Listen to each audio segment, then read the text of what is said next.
Εν τη γεννήση την παρθενίανε φύλαξας, εν τη κοιμήσει των κόσμων ου κατέλειπες Θεοτόκε, μετέστης προς την ζωήν μητήρ υπάρχους. Why don't we rise? We'll begin with prayer.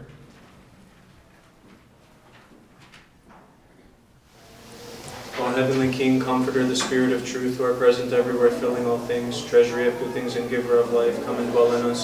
Cleanse us from every stain and save our souls, O gracious Lord. My hope is the Father, my refuge, the Son, my protection, the Holy Spirit, Holy Trinity, glory to you. I place all my hope in you, Mother of God. Keep me under your protection. Amen. Please be seated.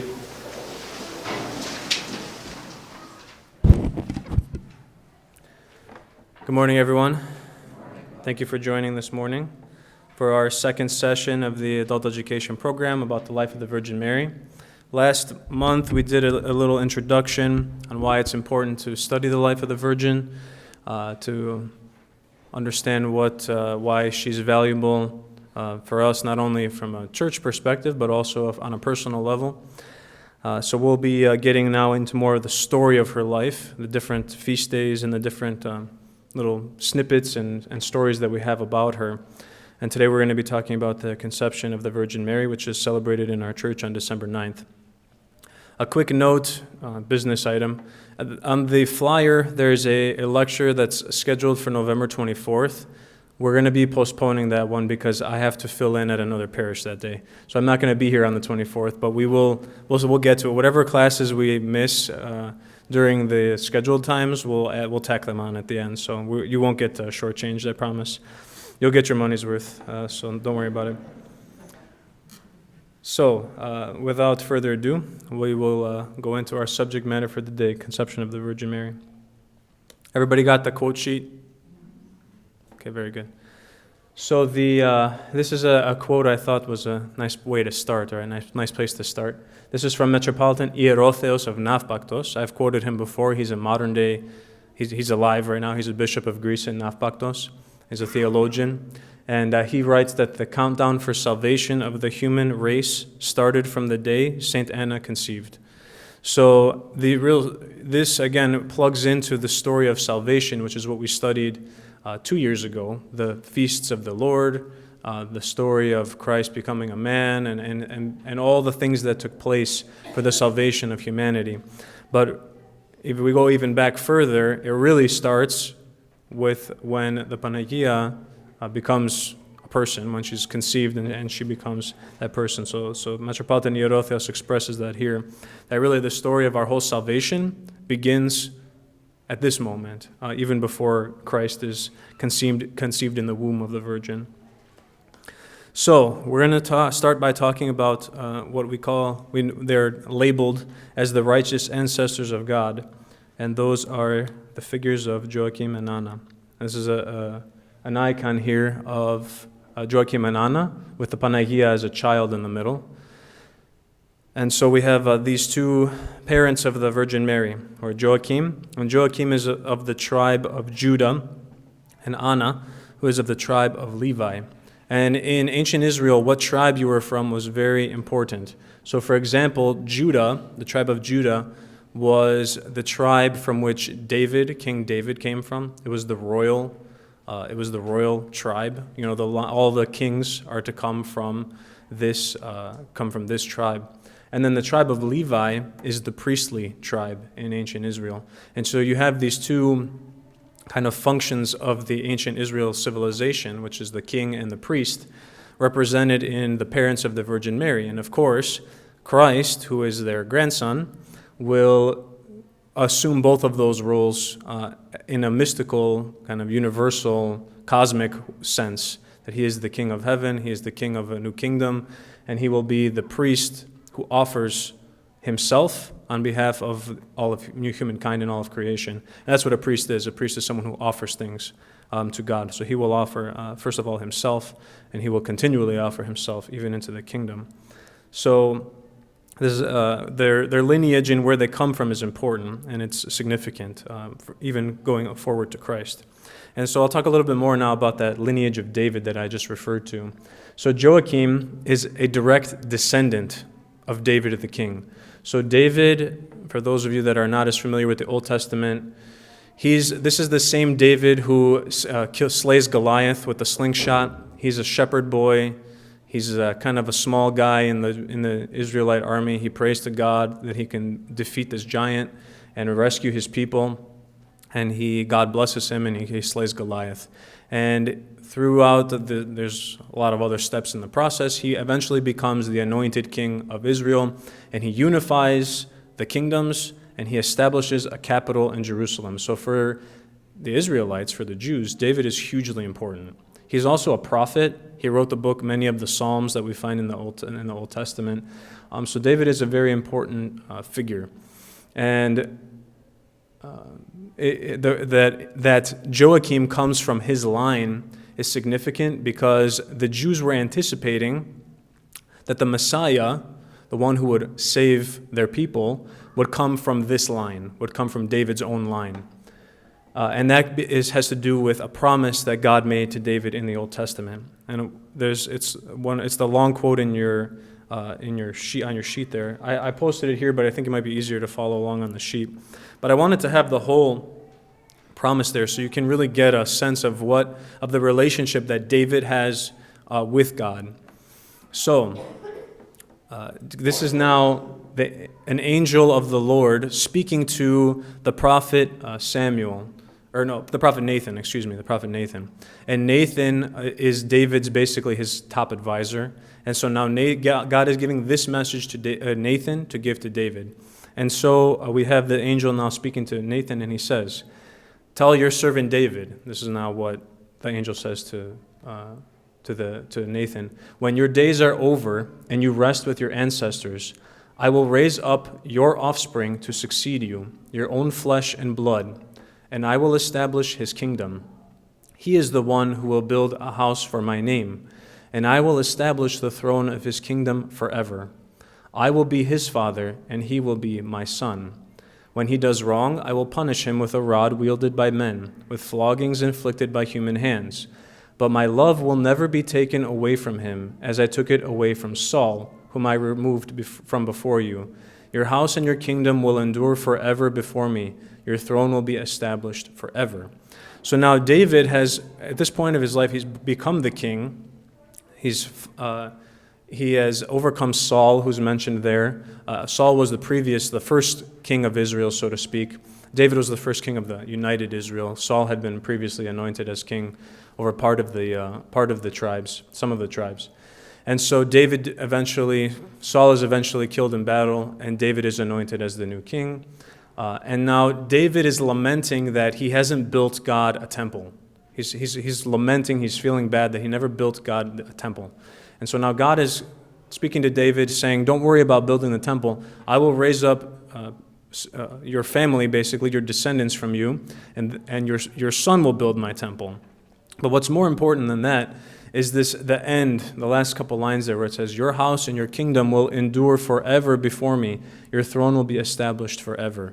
And so God in this moment promises to David that one of his descendants will always be on the throne of Israel, will always be the king. And that's why for the Jews, the Messiah, who they anticipated would be an earthly king, someone that would overthrow the Romans and reestablish the Israelite nation, would come from David's line and would be this mighty king and would, like I said, overthrow Rome and kind of set things back as they ought to be.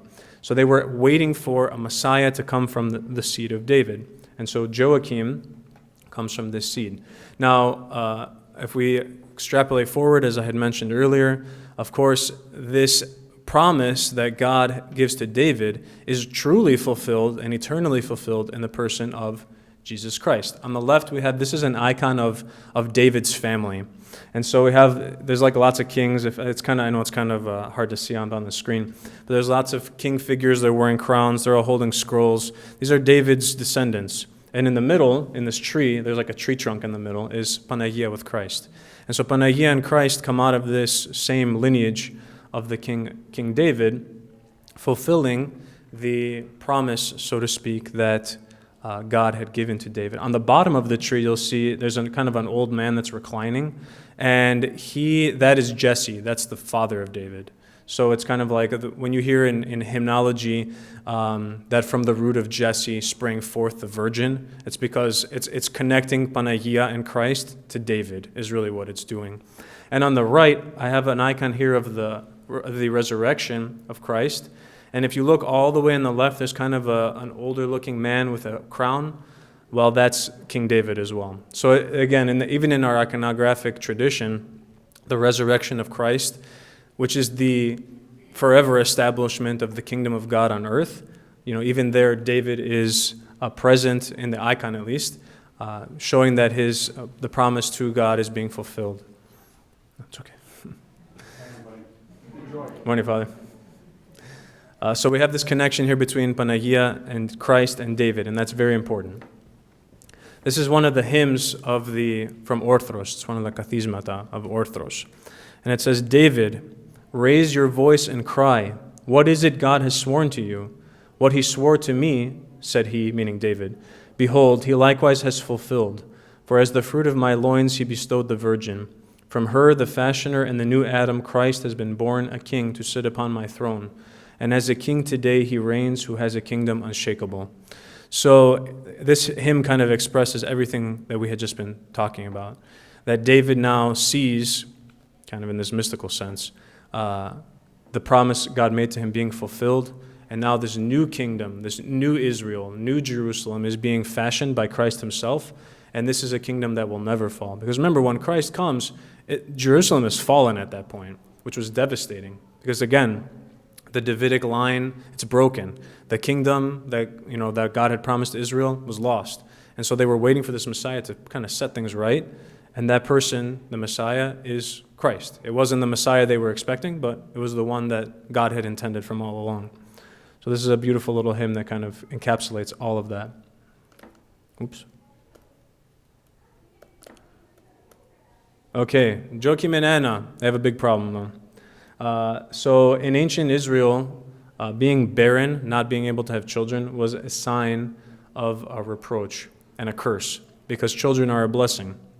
They believed that God blessed families and opened the womb so that they could have children. And so for those that were not able to have children, it was seen to be God was cursing them, or that they had sinned in some way. So I just want to make sure I didn't skip any. Yeah, okay, good. Forgive me. I did skip one, see. So the reason why that's a problem is because Joachim and Anna were not sinful people. They are righteous before the Lord. They follow the law. They are righteous. They offer sacrifices. In the account in the Proto-Evangelion of James, which we talked about last month as one of the sources for the life of the Virgin Mary, which even though it's not accepted as scripture, is oftentimes quoted by the church fathers, talks about how Joachim was very wealthy, and God had blessed him with, as a shepherd, with many sheep and abundant flocks because of his almsgiving, because a third of his property he gave to those who were in need, and a third of his property he gave to the temple and to the worship of the church, and he only kept a third for himself. And it says that he would offer whatever sacrifices were called for, he would offer double. So Joachim was even though he was wealthy, he was very generous. He was always giving. And they were a couple that was married for quite a long time. Some sources state that they were even married for 50 years without being able to have a child. They were married young, about 20 years old, in the account, again, of the Proto-Evangelion. So imagine now a couple in their 70s, righteous before God, all these years living sinlessly as much as possible, offering their sacrifices, being dutiful according to the law, and they're still without a child, which again is a reproach. It's a sign that God has cursed you. So there's something here that's not quite right. Why would God not bless Joachim and Anna with children?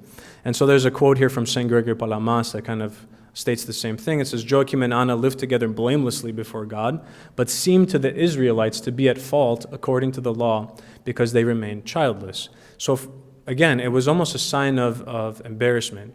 So I mean, as Greeks, we do the same thing, right? Like when we gather with people we know, it's like, oh, how's your family? How are your kids, right? Well, if you don't have any kids to speak of, for them it would have been an embarrassment. It would have been a sign, again, that God had abandoned them and had not heard their prayers or seen their righteousness, even though they were righteous.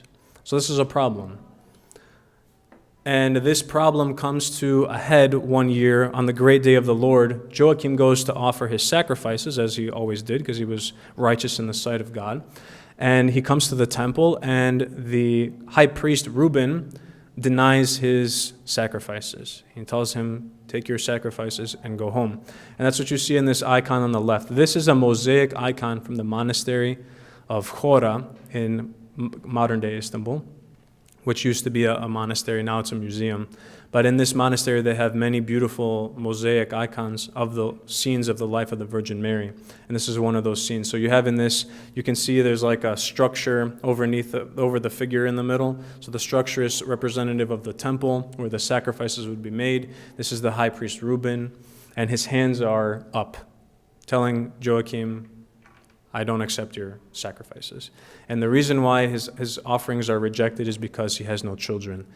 Again, it seemed that Joachim and Anna were unrighteous because they had no children.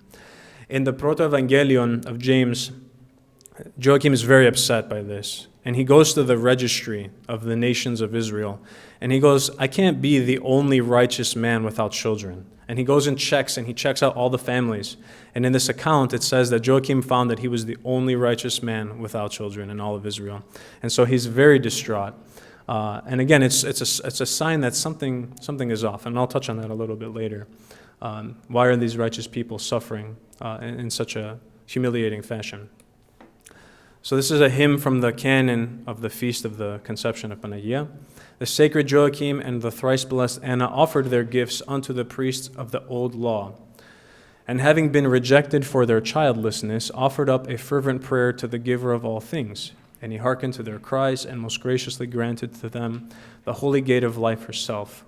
Let us all honor her conception now.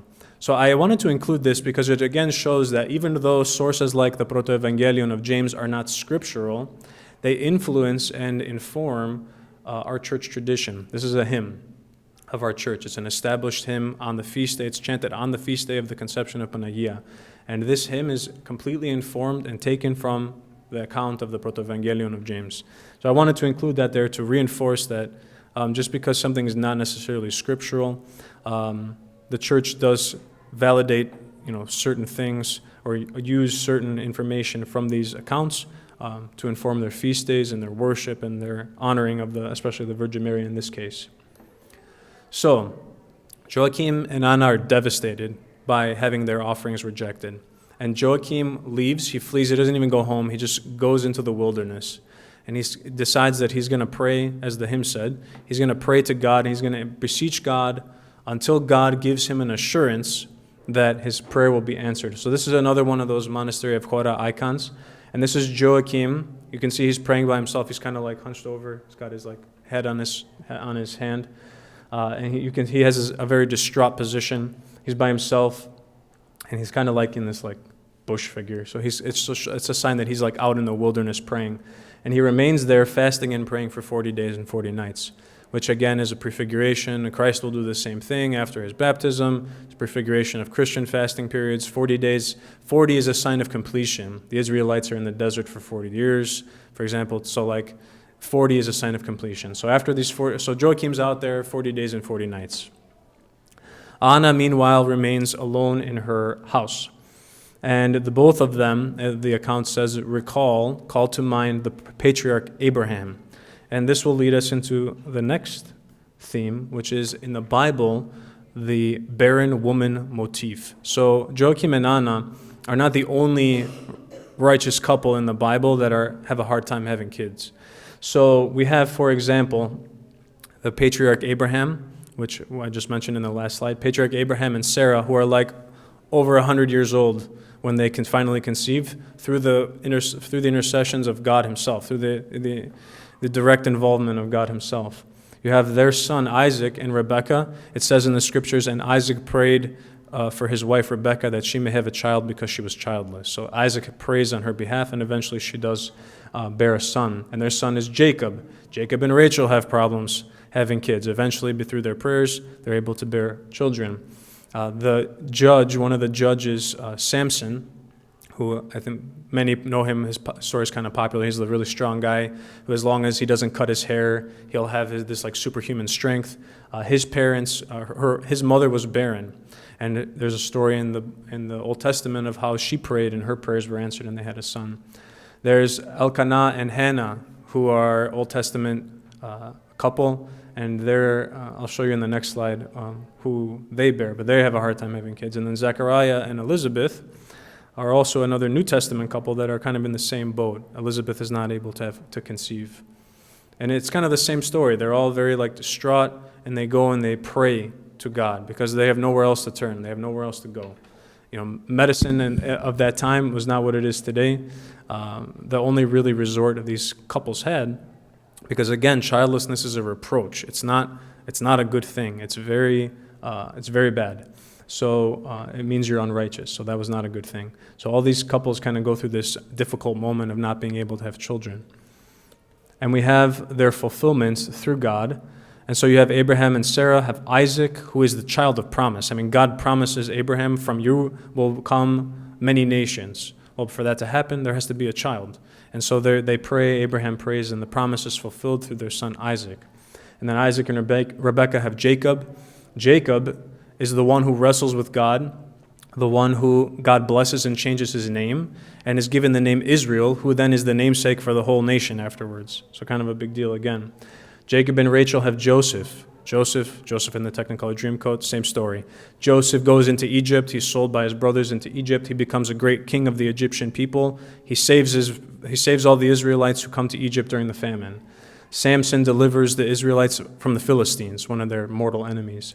Elkanah and Hannah, their son becomes Samuel the prophet. And then you also have Zacharias and Elizabeth. Their son is John the Baptist. So all of these righteous couples in the Bible, they pray, their prayers are heard, and they bear children, male children in this case, that become leaders of their people. They become leaders of the Israelites or their tribe. So this is a common thing in the scriptures. And so Joachim and Anna are in the same boat.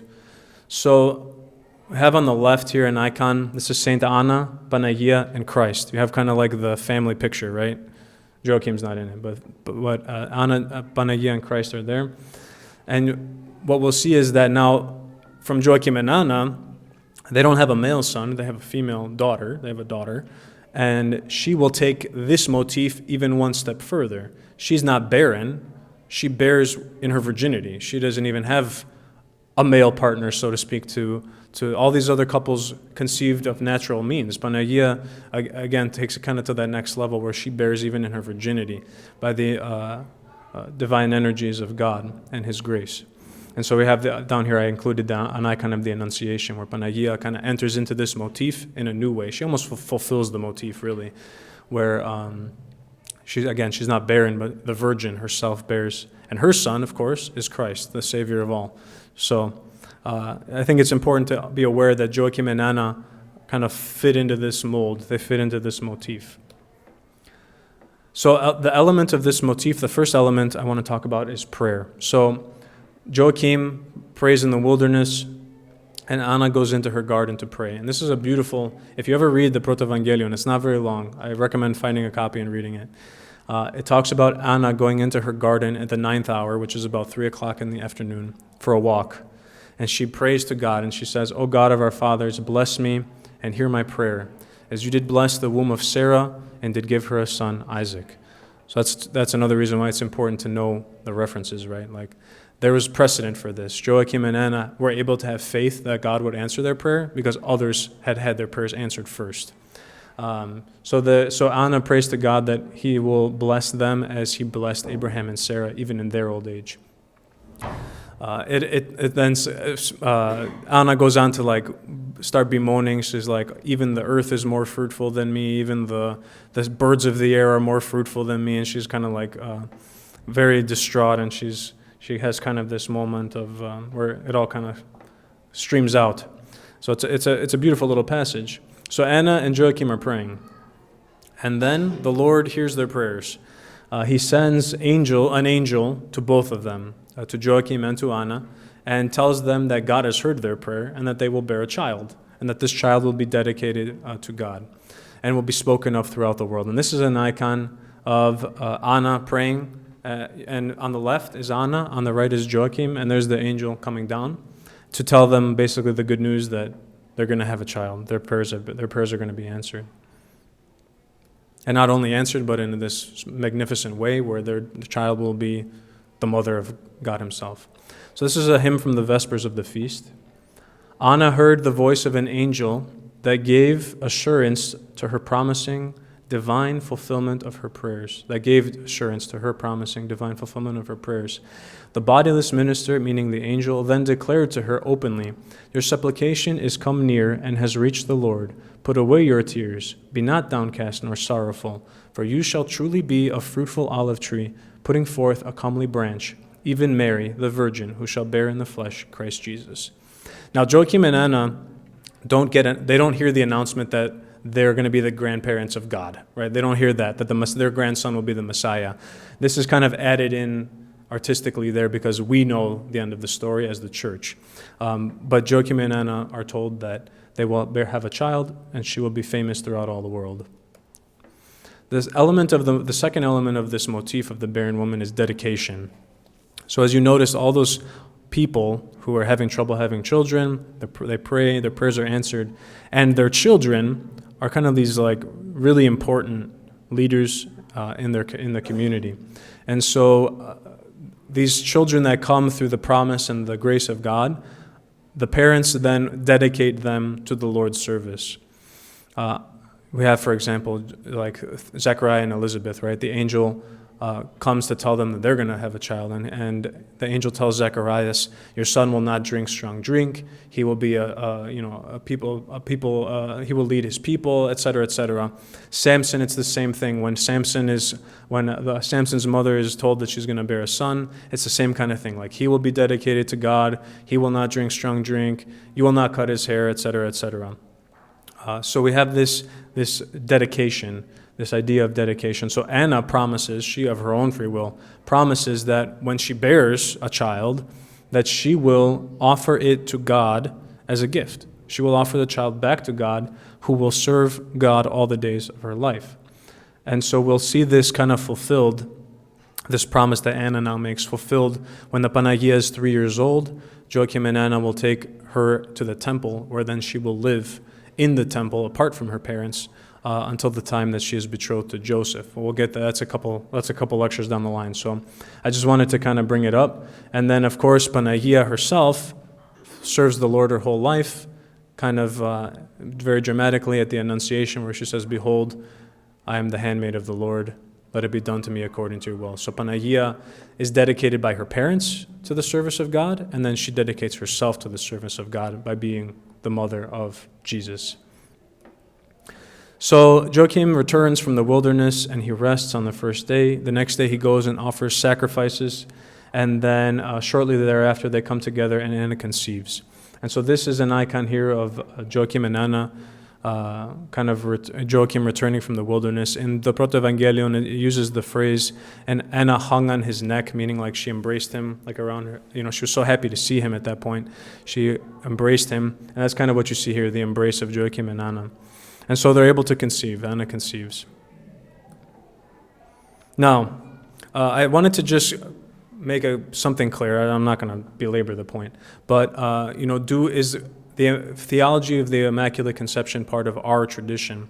Because in the West, in the Catholic Church, for example, they hold the theology of the Immaculate Conception. And for us, it's never been a part of our theological tradition. It's never been taught by any of the fathers. It was never included in any of the councils. And so it's not something that we ascribe to. It's something that a lot of theologians openly reject. So what the Immaculate Conception is, and I hope I'm representing this correctly, is that the Virgin Mary, when she was conceived by Joachim and Anna, God basically gave her a special blessing, a special endowment of grace that cleansed her of the original sin. And so that basically she would be blessed in this very unique way to be able to be the mother of Jesus. So this is what the theology or the teaching of the Immaculate Conception is, that because of the merits of her future Son, Jesus Christ, the God gave her a special blessing that her original sin was cleansed even from the moment of her conception. She never had that original sin was taken from her instantly.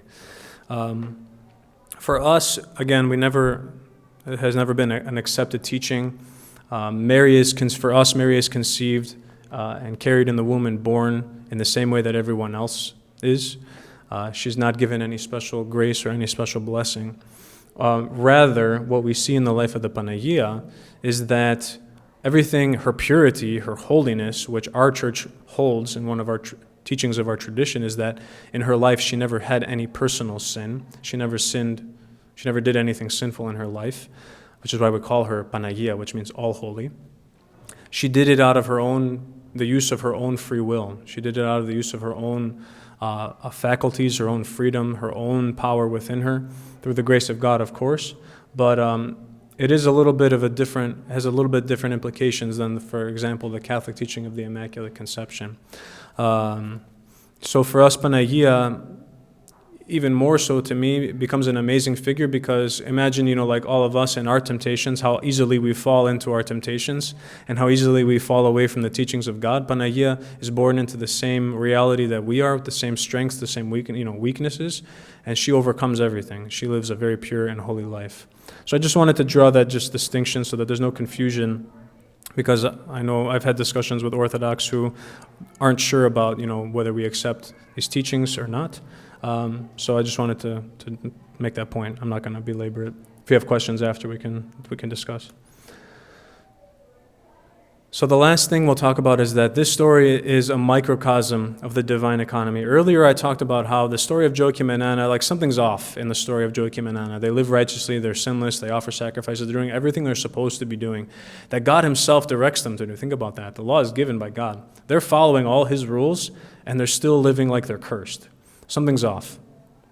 And so we see God then intervene. He acts directly in their life to correct the brokenness, to heal the brokenness.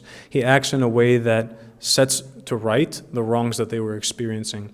And this, in a small way, foreshadows really everything that Christ will come and do. There's a passage in the New Testament where John the Baptist's disciples come to Christ. And they ask him, how do we know that you are the one that we're waiting for? Are you the one that we're waiting for, or is there another? We're still going to be waiting. And Jesus says, go and tell John what you have seen. The blind see, the lepers are cleansed, the lame walk, the dead, or those who mourn receive their dead alive again. And so Jesus in those words is saying, I have come and now I'm setting to right all the things that have gone wrong over the course of human history. From Adam and Eve, their sin came in death and sickness and all these brokenness in our humanity, and Christ will come and undo that. And so this story of Joachim and Anna, at least in my mind, is kind of that foreshadowing that God now is going to act. He is going to take a direct interest and a direct part in the healing of humankind, just like he does for Joachim and Anna, in healing their reproach and making them whole again. And so I think this is an important story and a good starting point for the life of the Panagia, also connecting to Christ, to show us that God is always acting on our behalf. He's always working for our salvation. It's many times just a matter of, is our heart open to receiving him and to receiving his grace and his love?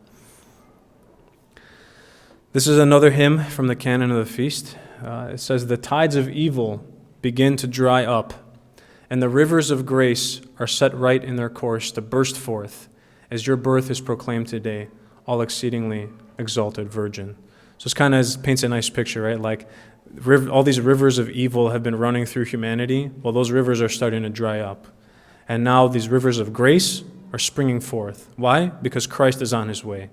The moment that the Joachim and Anna conceive, Christ's coming is imminent at that point. And so we see now the tides of human history are beginning to turn. They're beginning to change through the conception of the All-Holy Virgin. The last thing is that in this feast, we also see the theme of how we are called to bear fruit. Anna is barren. Through her prayers, she is able to bear fruit through God's grace. The same thing for us. When in our spiritual lives we find ourselves to be barren, when we find that we're struggling to bear fruit to God, this story, this feast especially, the hymns that we hear, is a reminder, is an encouragement that no matter how dried up we are, our spiritual life is, we can still bear fruit to God through His grace and through our own synergy with Him, through our own co-working with Him. And this is an icon of Christ, the vine, as He uses that parable, I am the vine, you are the branches. And He talks about bearing fruit to God. So I wanted to include that there about how, all of us as members of the church are part of the vineyard of God, where Christ is the vine and we are His branches, and we're called to bear fruit. And even if we don't bear fruit right now, through our prayers, through our repentance, through our struggle in the spiritual life, we can bear fruit one day. Last hymn, the canon of the feast, again, drive away all the unfruitfulness of my barren mind, make my soul fruitful with virtues, O all-holy Theotokos, help of the faithful. And so this hymn calls particularly on Panagia to help with our barrenness, our fruitlessness, so that we can be fruitful to God. Okay, I know that was a lot. I was thinking this morning on my car ride, I was like, Orthodoxy is like a piece of fruit that's so juicy that when you cut into it, it just like explodes all over you. Like that happened to me once. I was in Greece. I thought I had tasted really good oranges, but I went to Greece once, and my Thea had an orange tree, and she gave me an orange, and I like opened it up, and it like just exploded everywhere. Well, that's how I was like thinking of, that's like our Orthodox tradition. Like it's just, once you put the knife to cut, to make a little scrape, it just all comes like gushing out because there's so much in there. There's so much life and so much juice, so to speak, for us to squeeze out. And even if we only got a little bit today, I'm glad that we were able to dig in a little bit. So, any questions at this time? Joachim and Anna, conception of the Panagia? Anything like that? Joachim was David's son? Not son, but somewhere down the line, great. So David lives around like 1000 BC. Joachim and Anna are like 70 BC, right? So they're like just before the coming of Christ. So like there's a pretty big gap in between there. But Joachim is part of his line of descendants coming down from David. He's a direct descendant of David the king, but not his son, no. Like great times 20 grandson, something like that. You're quite a historian, Father. What was that? You're quite the historian. Not me, the church is quite the historian. All this information is easily accessible if you do a little digging. So, any other questions? All right, in that case, you are dismissed. Go in peace, not in pieces, as my teachers used to say in seminary. Thank you. God bless. Τινε πρεσβείες ακίμη των Θεοτόκων και προστασίες αμετάθετων ελπίδαν,